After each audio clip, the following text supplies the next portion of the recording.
ये कुहे जाना से कुहे को बोलनी है तो ये परे रहे कुछ रहे हां जी स्कूल चलो मसली तो परे मैदान रात को जुए पर रहते वो सारे पर में करेंगे आज तक सवेरे भी उठ के कुहे जाना कोई पता नहीं कुहे जाना कोई नहीं पता नहीं करेंगे आपकी मदद करेंगे। विधानसभा अध्यक्ष कुलदीप सिंह पठानिया ने आज भटियात विधानसभा क्षेत्र की ग्राम पंचायत घटासनी के आपदा प्रभावित अपर तथा लोअर मामूल गांव का दौरा कर मौजूदा स्थिति का जायजा लिया। उन्होंने प्रभावित परिवारों से मुलाकात की, उनका कुशल क्षेम जाना और अधिकारियों को राहत एवं पुनर्वास कार्यों में त्वरित कार्रवाई के निर्देश दिए। ग्राम पंचायत घटासनी के वन विश्राम गृह में आयोजित कार्यक्रम के दौरान विधानसभा अध्यक्ष ने 22 आपदा प्रभावित परिवारों को खाद्य एवं राहत सामग्री वितरित की। साथ ही प्रभावित परिवारों को 1,40,000 रुपए की तत्काल राहत राशि भी प्रदान की। कुलदीप सिंह पठानिया ने कहा कि प्रदेश सरकार संकट की इस घड़ी में हर प्रभावित परिवार के साथ खड़ी है और उनकी समस्याओं का प्राथमिकता के आधार पर समाधान किया जा रहा है। उन्होंने बताया कि हाल ही में प्रधानमंत्री नरेंद्र मोदी ने प्रदेश में राहत एवं पुनर्वास के लिए 1500 करोड़ रुपए की धनराशि देने की घोषणा की है। साथ ही केंद्रीय मंत्रियों और दलों ने आपदा प्रभावित जिलों का दौरा कर नुकसान का आकलन किया है। विधानसभा अध्यक्ष ने कहा कि प्राकृतिक आपदा के चलते जिले में लगभग 900 घरों को नुकसान पहुंचा है। वहीं उपमंडल चुवाड़ी के अंतर्गत 121 घर और 164 गौशालाएं क्षतिग्रस्त हुई हैं। इस दौरान उन्होंने मौके पर ही लोगों की समस्याएं सुनी और लोक निर्माण विभाग को संपर्क मार्गों को शीघ्र बहाली के निर्देश दिए।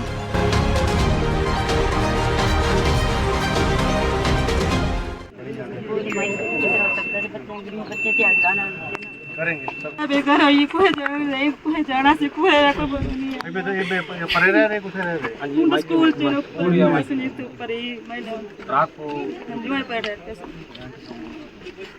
वो सारे पर में करेंगे आज तक सवेरे भी उठ के कुहे जाना कोई पता नहीं कुहे जाना कोई नहीं पता नहीं करेंगे आपकी मदद करेंगे। पक्के मकान 46 कच्चे मकान और 62 कच्चे मकान यानी कुल मिलाकर 108 जो मकान है उनको नुकसान यहाँ हुआ।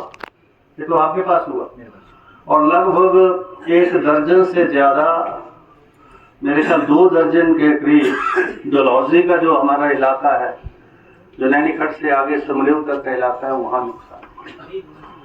तो ये नुकसान मैंने कहा ये संख्या कोई कम नहीं और चंबा जिला में 900 के करीब भी कोई संख्या कम नहीं और अभी तक वहाँ के स्थानीय जो हमारे नागरिक हैं उन सब ने मिलजुल कर जो प्रभावित परिवार हैं उनकी इमदाद ही नहीं की है, अपने घर में ठिकाना दिया है। बहुत सारे लोग रिश्तेदारों के पास रहते। यद्यपि सरकार ने यह कहा है कि क्योंकि मकान गिर गया तो मकान को आर्थिक सहायता देने के बावजूद भी मकान बनाने में तो समय लगेगा।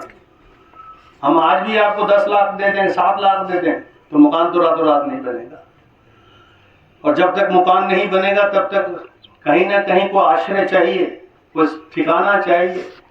तो रिश्तेदारों ने पड़ोस के लोगों ने उस परिस्थिति में जो है मिलकर ये सामना किया है।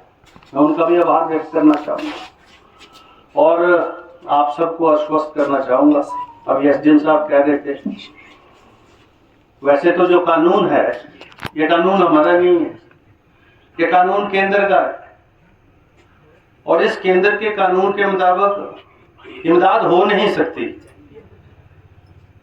जो इमदाद है 1,25,000 में मकान नहीं बनता, 7 लाख में भी नहीं बनता, लेकिन 1,25,000 तो उनके मुंह में जीरा भी नहीं, जिसका जो है सारी जिंदगी की मेहनत खत्म हो जाए, कमाई खत्म हो जाए। तो उस परिस्थिति में हमारे मुख्यमंत्री ठाकुर सुखविंदर सिंह सुक्खू जी ने पिछली बार भी 2023 में जब आपदा आई थी तब भी एक स्पेशल विशेष रिलीफ पैकेज की घोषणा नहीं हुई थी, लेकिन वो रिलीफ पैकेज उस हर प्रभावित परिवार तक हमने पहुंचाया था। तो उसमें वो 7 लाख की राशि जो थी वो, या कोई केंद्र की सहायता नहीं है वो, और किसी और राज्य में भी नहीं है। अभी उत्तराखंड में, जम्मू कश्मीर में, ये तो पड़ोसी हैं हमारे, वहां भी आपदा आई है, लेकिन उन प्रदेश की सरकारों ने भी अभी तक कोई विशेष रिलीफ पैकेज की घोषणा नहीं की। किस राज्य में, जो कि जयराम जी की कंस्टिट्यूंसी है, जो मुख्यमंत्री रहे हैं, विरोधी दल के नेता हैं, और 2022 में वो मुख्यमंत्री थे जब आपदा आई थी हमारे यहाँ भी, जिसमें जुतरून, सुलो, त्रिमत और एक पूरा घर चला गया था चुढ़ाना में, जिसमें अंदर सोए हुआ पूरा परिवार और बच्चे जो है उसमें दब गए थे, और नलेड़ गांव था, धंस रहा था। तो ये मुख्यमंत्री थे, लेकिन ये आए थे, शाहपुर से आए और कुकरोटी घाटा तक पहुंचे। मैं वहीं था, क्योंकि वहां भी राहत शिविर लगा हुआ था कुकरोटी घाटा के पास। नलेड़ के सारे परिवार वहां से, गांव से उठाकर हमने वहां पर टेंट में रखे थे, और उसमें हम भी राशन दे रहे थे, सरकार की तरफ से भी आ रहा था, लेकिन वो राहत पैकेज नहीं मिला हमको। वही राशि थी 20,000, 25,000, 30,000, लाख, लेकिन 2023 में वर्तमान मुख्यमंत्री ने वो राहत राशि बढ़ाकर 7 लाख की है। कोई कम बात नहीं है, 1 लाख से 7 लाख, ये जो है 50% से ज्यादा बढ़ी। और इस बार उन्होंने कहा कि अगर घर के अंदर का सामान भी नष्ट हो जाता है, बर्बाद हो जाता है फ्लड में, तो उसको भी 70,000 अतिरिक्त सहायता के रूप में हम देंगे। और ये सिर्फ घोषणा नहीं हुई, पिछली बार हमने 4,500 करोड़ का तो पैकेज था, जिसमें सड़कों, पीने के पानी की योजनाओं, बिजली की जो योजनाएं थी, उस सब पर वो स्पेशल राहत थी। लेकिन 350 करोड़ जो है उसमें बांटा गया।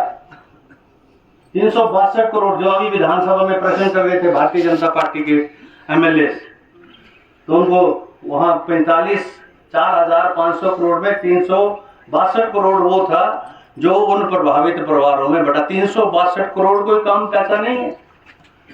और उसमें जिस आदमी ने 7 लाख मिलने पर बताइए किस 2 लाख की मिलेगी आपको। अभी आज तो हम फौरी राहत दे रहे हैं, उसके बाद जैसे ये पैकेज जो है उसकी जो ये पैकेज का नोटिफिकेशन हो रहा है, अभी मेरी कल भी आज भी मुख्यमंत्री से बात हुई है, और उसके बाद मैंने जो रेवेन्यू मिनिस्टर है उनसे बात की, किन्नौर में है, तो बहुत जल्दी फिर मेरे फाइनेंशियल कमिश्नर कम सेक्रेटरी रेवेन्यू जो है मिस्टर केसी पंत, उनसे बात हुई है, तो ये अभी नोटिफाई हो जाएगा। अभी आज हम आपको जो फौरी है, क्योंकि इस समय जो परिवार जो है रिश्तेदारों के पास गए, अगर कोई रिश्तेदार के पास नहीं रहना चाहता, किराए के मकान में रहना चाहता है, तो उसको किराए के लिए पैसे चाहिए, तो इसलिए फौरी राहत के तौर पर हम आज अभी आपको कुछ राहत अभी देंगे।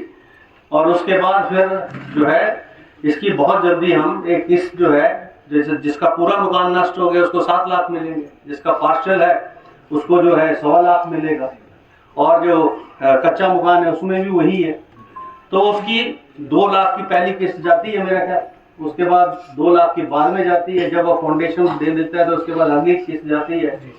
तो इस तरीके से वो 3 किस्तों में वो पैसा बढ़ता है, तो वो हम करेंगे। और इसके अलावा भी फिर जब कभी और भी कोई ऐसी जरूरत होगी वो भी हमें मदद करें।